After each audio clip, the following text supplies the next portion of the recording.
Okay, so we've been talking about database design and breaking up our tables into multiple tables that are dedicated basically to one subject. So our example from this course is our employees table and our offices table. So we've talked about how to take a spreadsheet with all of this information and divide it into two tables. But what we haven't talked about yet is how to then reconnect these tables so that they work together. And the way that we do that is through relationships and keys. And if you remember from earlier in the course when we were setting this up, we created this key, this primary key.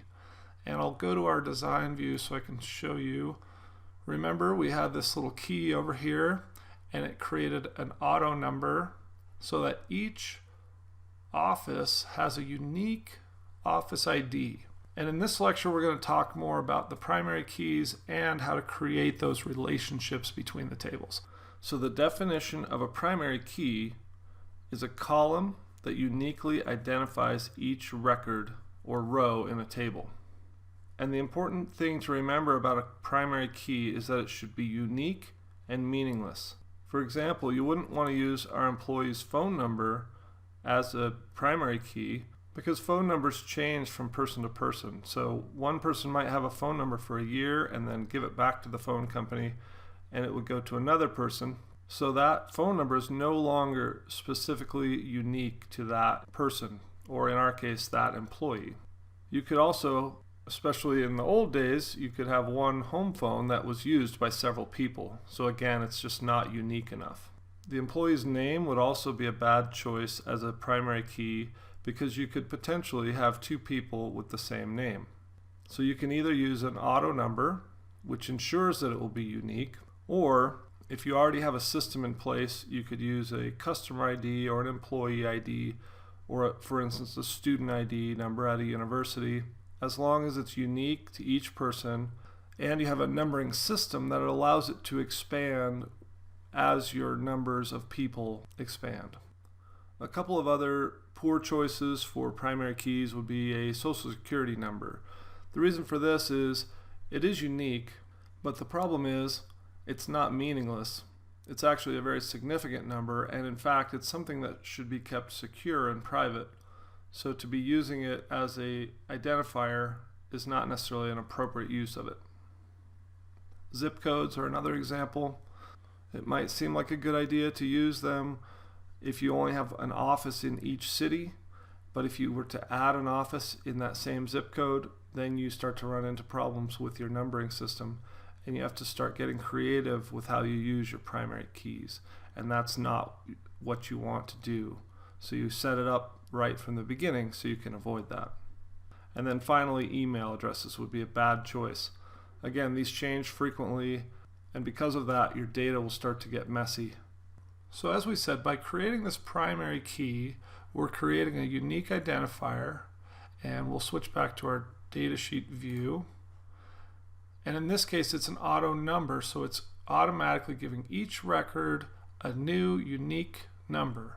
And that way we can consistently refer to this record or any of these records in another table just by using this number here.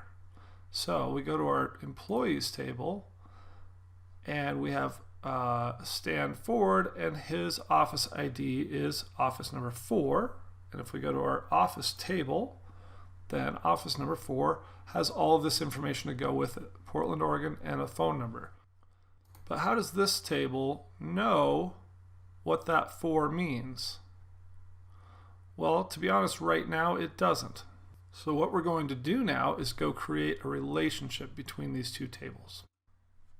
Okay, but before we get too far into the relationships, I need to show you one thing so that it doesn't get messed up when you create the relationships. So first, let's go for our employees table. Let's go to Design View. And you just want to double check that this says number. And this should say long integer. That's important. And then we're going to go to the offices table and go to Design View again.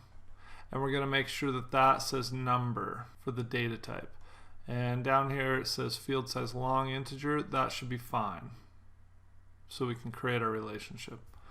If this says like text or something like that, then you'll want to change it to number.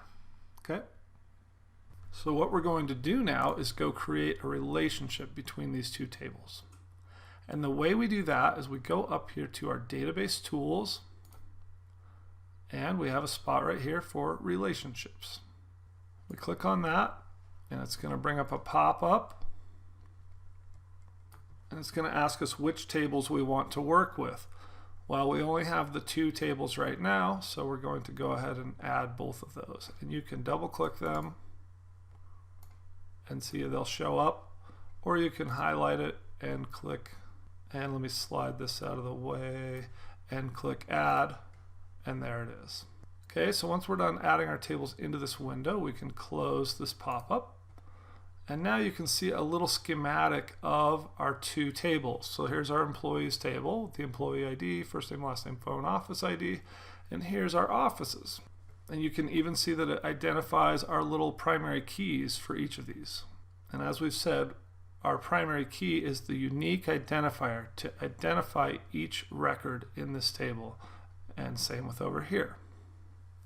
So to connect these two tables and create a relationship between them, all we have to do is go to our primary key, left click it, and drag it to where we have that same identifier listed in the other table, and release. Now we're going to get a relationships box that pops up, and it's basically just saying here you want to connect table offices to table employees, and the field that you want to connect is the office ID field. See, we can choose from all the fields, and we want to connect it to the office ID field in the employees table. So those are correct, and you can change those if they need to be different. And then it's asking if we want to enforce referential integrity. And what that means, we're going to say yes, by the way.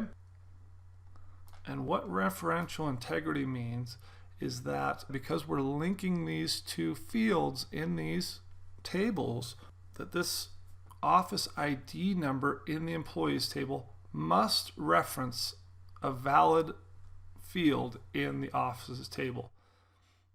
In other words, we can't have an employee with office number 10 if there isn't an office number 10 in the offices list. And you can see the logic of this, because if we were able to put in an office number 10 that referenced nothing, then our database would be incomplete and inaccurate. So once we've done that, then we can go ahead and click create, and you'll get this little pop-up. If you haven't closed your tables, then it will basically say it can't finish this relationship because these are already in use. So we just click OK, and then we actually have to go back and close these. I often forget to do that. Okay, now we can go back, do the same thing, drag from our office ID down to our office ID. Go ahead and enforce referential integrity and click create. And now you see this little line that's linking these two together. And a couple of more notes on what you're seeing here. The first thing you'll notice is there's a little 1 up here, and there's a little infinity sign here. This indicates that this is what's called a one-to-many relationship. And there are 3 types of relationships that I want to tell you about. The first one is a one-to-one relationship. That would essentially be one item linking to one item. And we're not going to go into that because you don't see that very much in Access. The second type is the one-to-many relationship. And this is the type of relationship you'll see a lot. And this is the perfect example of it right here, because we have one office ID can apply to many different employees. And if this is at all confusing, I want to just tell you right now, please don't worry or stress about it, because table design, or I should say database design, and table relationships are one of the most difficult things to grasp, because as compared to an Excel spreadsheet where it's a flat one-dimensional thing, table relationships have a sense of like 3-dimensionality, and they're very abstract. So it really takes some thinking to figure out how the relationships should be created between tables to make them work properly. So again, don't be hard on yourself if this doesn't make sense immediately. Even people who have used Access a lot often have to kind of sit down and go, okay, which is the one and which is the many? And you kind of have to do like some math in your head sometimes to figure that out. And that's also why we're starting with a very simple example. So that is our one-to-many relationship. And then the third type of relationship is called a many-to-many relationship. And many-to-many relationships become important when you have, many tables, and there's a lot of complex connections between them. And I will give you a quick example of one, just so you have an idea of it, but we're not going to actually create one. Okay, so in this example, I have a many-to-many relationship set up. And this is essentially a very simple order tracking system. So we have our orders, order ID, date ordered. We have our products, product ID, product name, product price. And then we have what's called a junction table, where we create a one-to-many relationship going both directions. So on any order, you can have many products, and any product can go on many orders. So that's just a really brief introduction to that concept, just so that you know what a many-to-many is. But for the purposes of the database that we're creating, we're going to be happy with our one relationship, and it's going to be a one-to-many between our office table and our employees table. So once we've created this, we can go ahead and save it. We can just do save and then close it. And we now have a relationship between these two tables. And at first glance, you don't see anything different in the relationships, but I will show you what is different. If we do a new entry,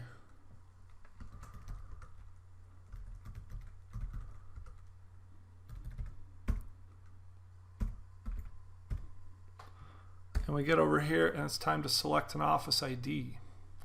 Let's look at our offices, our choices. We have 1 through 8, Boise to Denver. Let's try and pick a number 9, an entry that doesn't exist in this table. When I hit 9 and hit enter, it gives us an error. You cannot add or change a record because a related record is required in table offices. So now that we have this relationship between the two tables, this office ID field, which is now linked to our office table, will only allow entries from that table. So now I can delete that and enter in office number 8 and hit enter, and it's perfectly happy with it.